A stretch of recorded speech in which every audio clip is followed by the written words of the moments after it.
Hi everyone, welcome. I'm out here in my yard, and it was only 5 days ago that we checked in on my outdoor worm bag, which is right over here. And we gave it some food, we gave it some bedding, grit, all those fun things. And at this point, this container has been running for 332 days. It's received, I believe, 18 feedings. I believe the frequency of the feedings is somewhere in the neighborhood of about 11, every 11 or so days. And you know, that pretty much makes it into a fairly old system. And every time we go in here, we can see lots and lots of worm castings. We usually see a good amount of worms in there too, but it does seem to me like it's getting to the point where something has to happen at some point soon. So I'd really like to, number one, get worms out of this system with which to start a new indoor worm bin. And I've already built that worm bin. That bin has been sitting there for about 10-12 days, just sort of priming and getting ready for the inhabitants. So I'd like to kind of work my way to the point where I've got some worms that I could launch off that new bin with. And I figured maybe a beginning step of that would be to sort of try to work through this material that's in this container here. And it's riddled with large chunks of peanut shells and all kinds of sticks and stems and all kinds of large bits of stuff that's uncomposted, as well as a whole bunch of really nice fine castings. So I figured maybe a good initial step would be to try to sort of distill what's in here down to the point where there's the material that does pass through a screen. And we've got this screen right here that I wanted to try to run the material through. So I figured we'd end up maybe at the end of this session here with some material that does pass through the screen and some stuff that doesn't.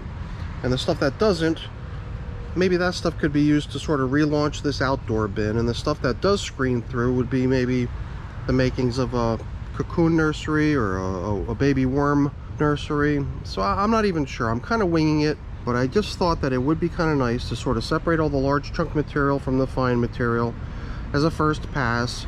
And it's going to become very hot today, so I didn't really expect to go very long today before it gets too hot. I just wanted to see how far we can get with this today. So I thought I'd put on a glove, get the old sifter out, and run through the contents of this container.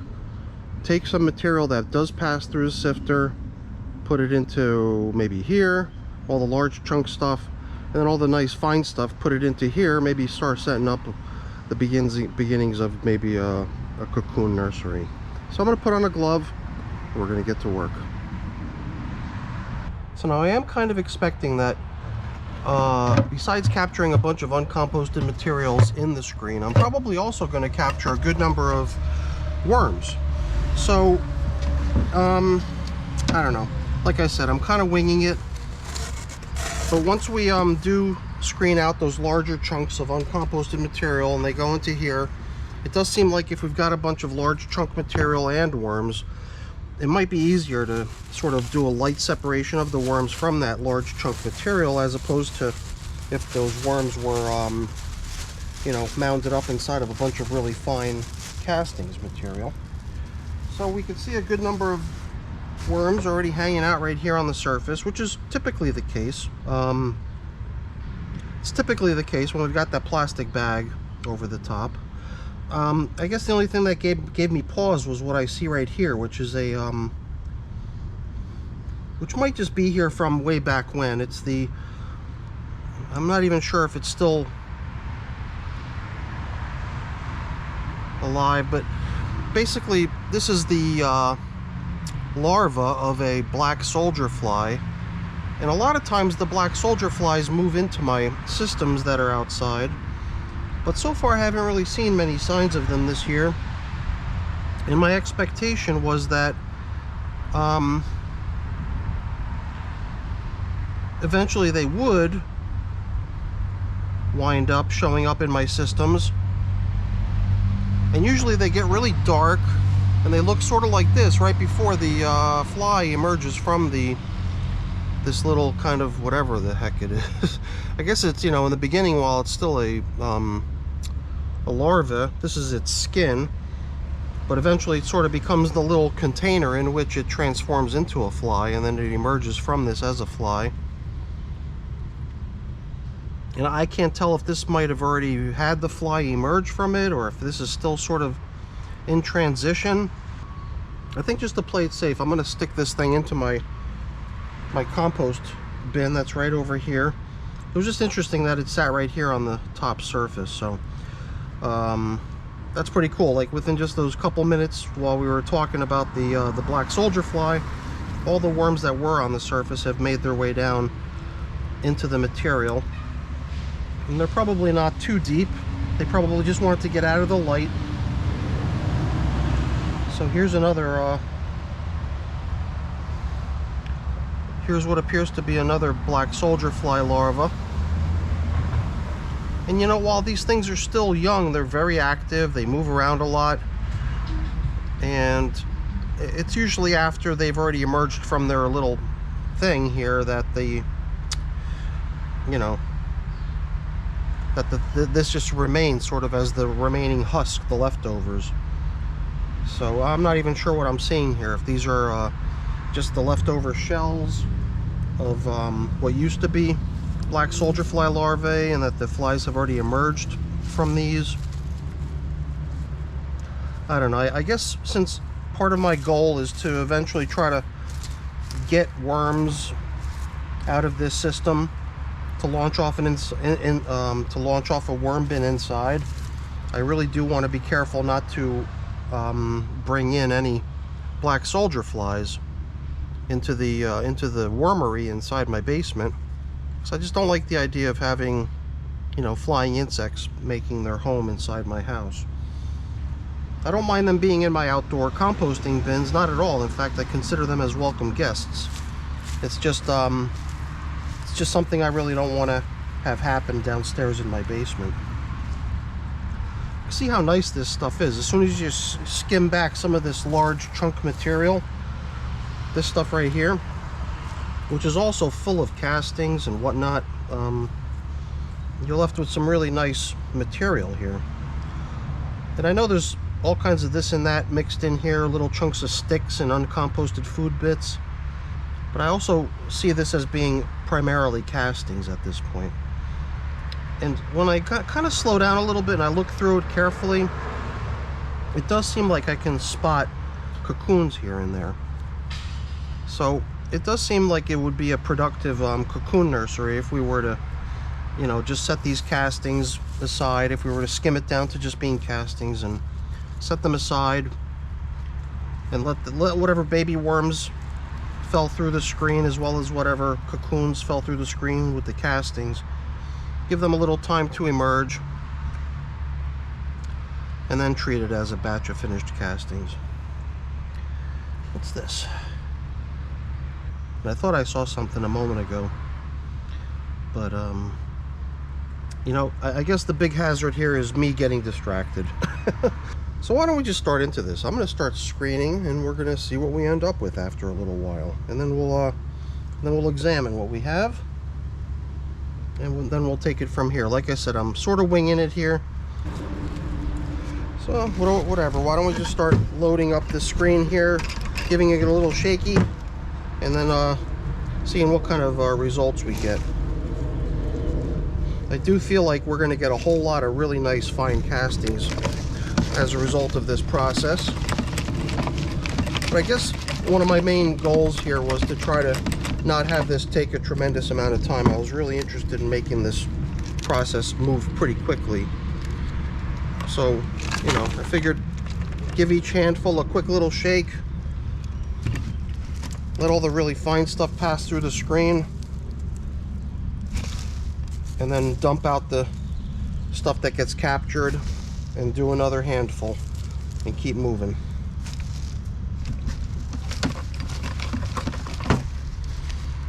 You can see a lot of large chunk materials over here.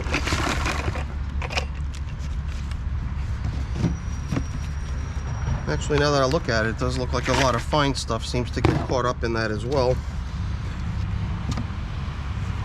But whatever, like I said, I'm kind of experimenting here.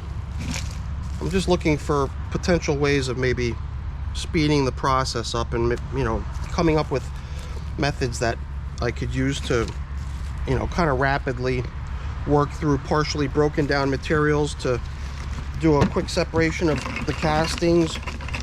And for whatever reason, this just seemed like it would be a good approach. So we'll eventually, you know, start to see the results, and then we'll be able to better judge whether or not it was a good game plan. It's like here's definitely a husk out of which a black soldier fly has already emerged, so it's clearly empty. So I don't know, whatever, onward.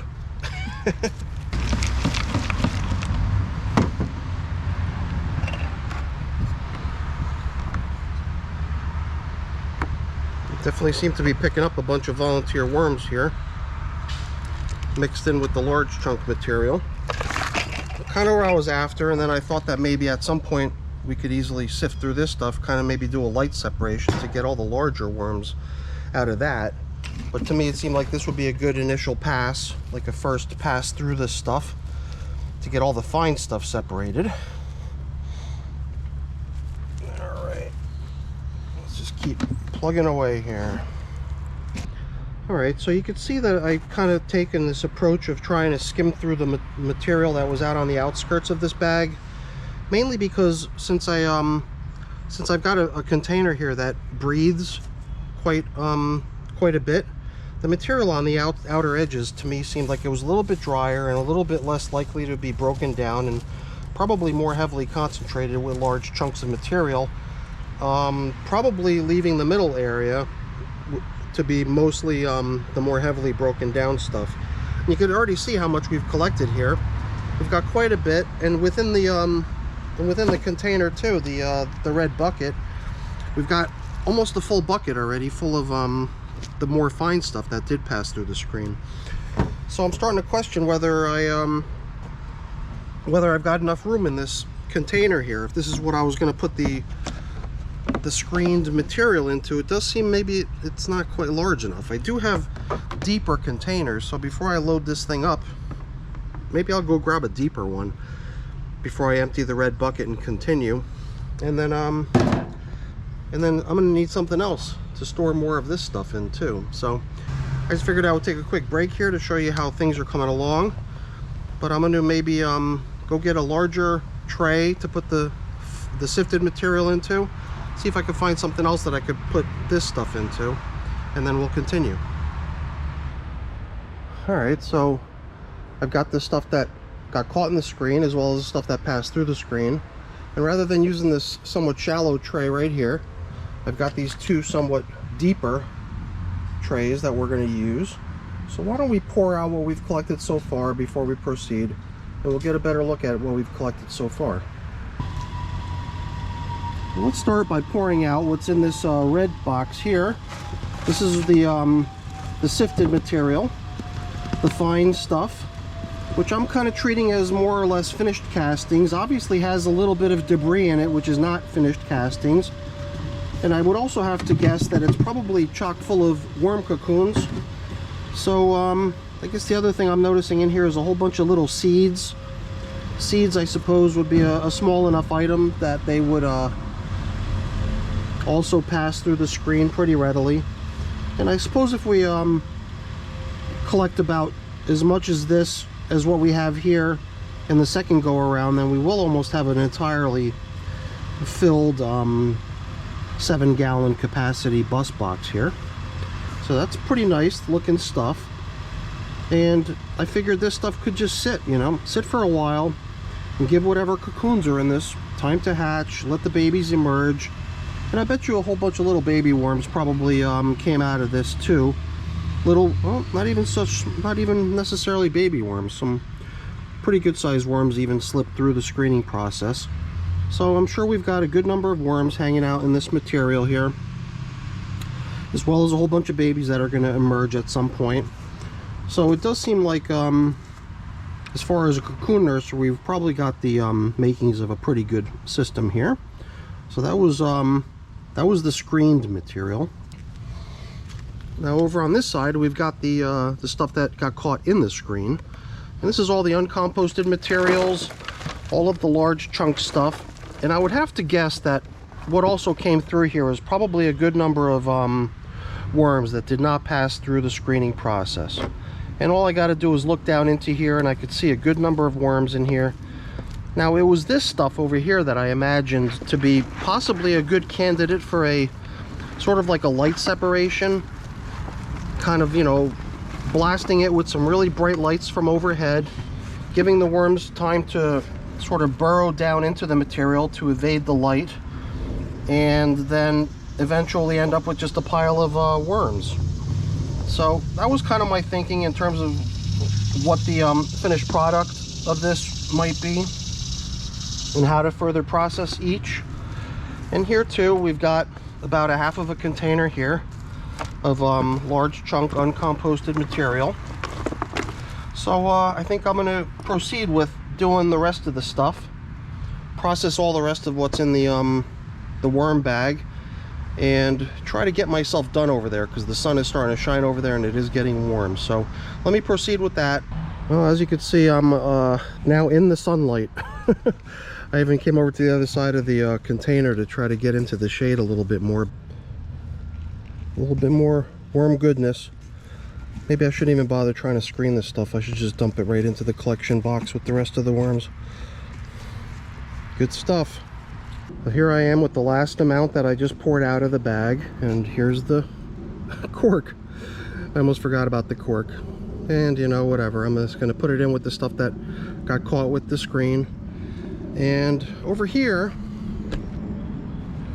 within the bag, I guess what we're left with is a good number of little worms that are, to a certain point, I guess, latching on to the fabric of the bag, it seems. I don't know, maybe they're thinking that they could climb down into the bag somehow. Maybe it's porous enough that they're sensing that there's a way to make their way down through it. Maybe I've got to try to scoop these little guys out of here. But we're almost done.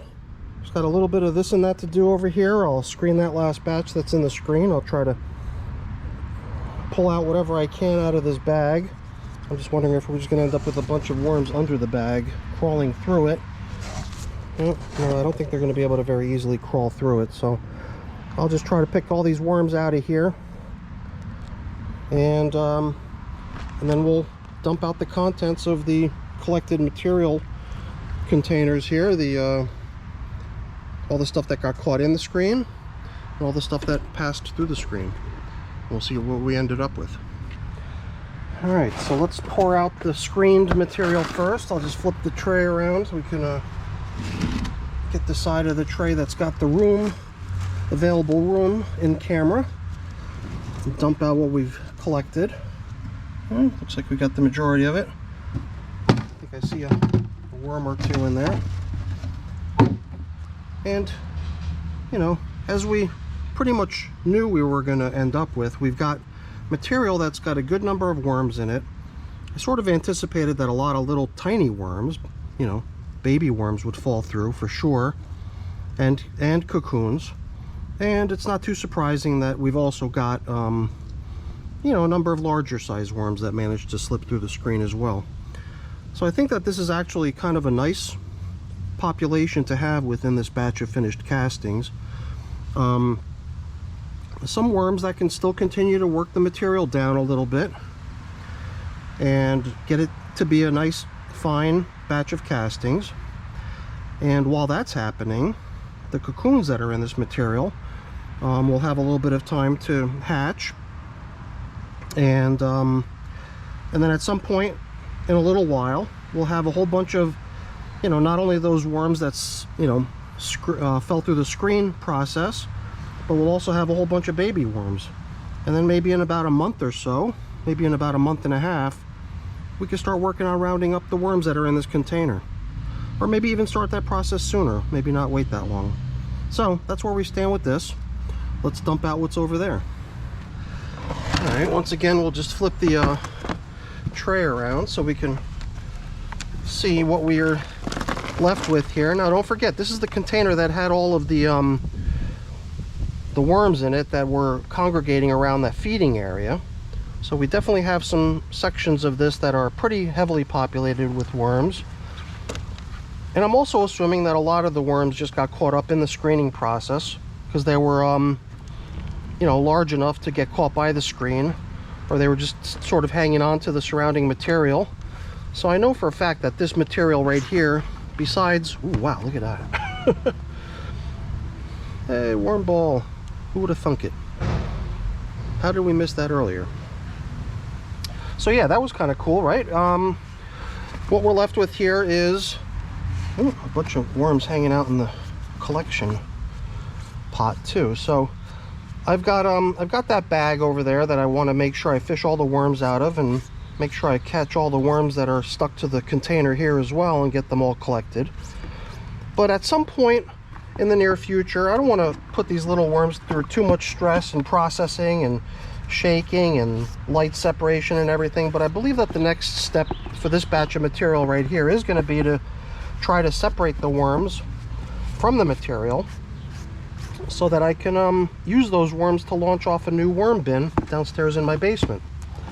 And then I'll be left with a whole bunch of uncomposted material here, right? So who knows, maybe we'll actually use all this material that's in this container to relaunch the outside worm bag. To me, that seemed like a good, sensible use of this material right here, because it still needs a lot of work, you know, to get broken down. And wow, this stuff over here, this stuff that came out of the middle of the container is so much more damp, darker in color than all this dry stuff that we pulled out in the beginning. So there's definitely two different types of material in this container.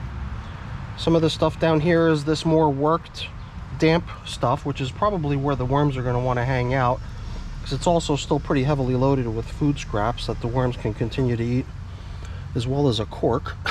I can't believe we keep bumping into the cork.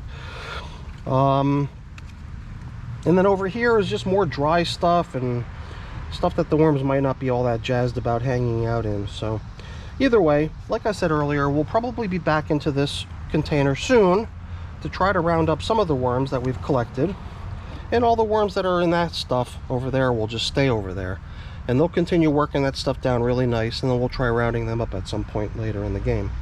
So I think this is kind of what I was after before it started getting really warm out here. So mission accomplished. I'm glad I got this done today.